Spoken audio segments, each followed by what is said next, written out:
Okay, now in this section we are going to start with a static routing before we go back to the next other types of routings.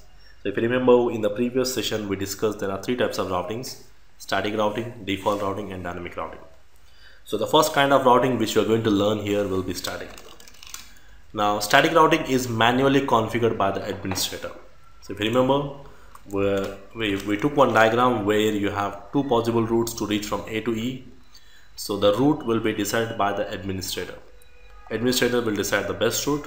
If I say go via B, always the packet will go via B. If I say go via C, always it goes via C. But don't tell both the routes, you have to tell any one route. So assume that I'm using go via this route. Okay, so administrator manually configure the route, that's the first point, and mandatory need for the destination network ID. Now, which means as an administrator you must know what is the network we are using in the LAN. So what is the network? Let's say there is a network called 50.0 network. You must know the destination network ID. So you must know the destination network ID, you must know the destination subnet mask.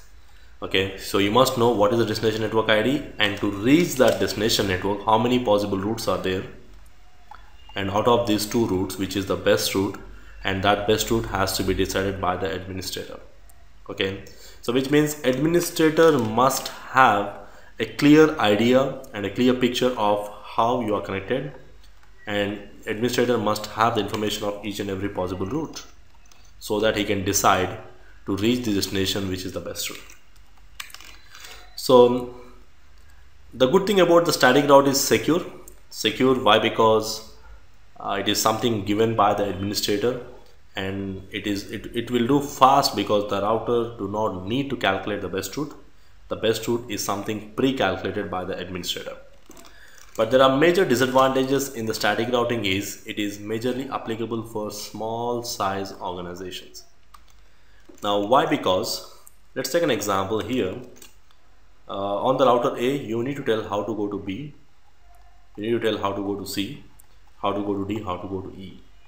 Similar way, you need to go to router B, you need to tell how to go to A, how to go to C, how to go to D, and how to go to E. And then you need to tell from the router E, you need to tell how to go to A, how to go to C, how to go to D, and how to go to a B router. Like that, on each and every router, you need to configure the route for each and every destination.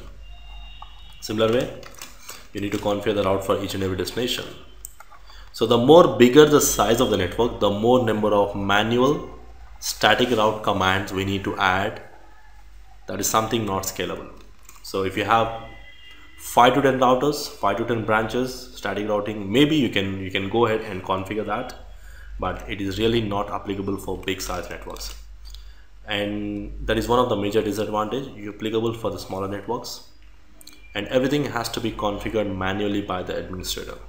So manually we need to add the route from A to B, A to C, A to D, and A to E. Like that, on each and every router we must configure the route for each and every destination. And the one more disadvantage is network changes affect the complete network.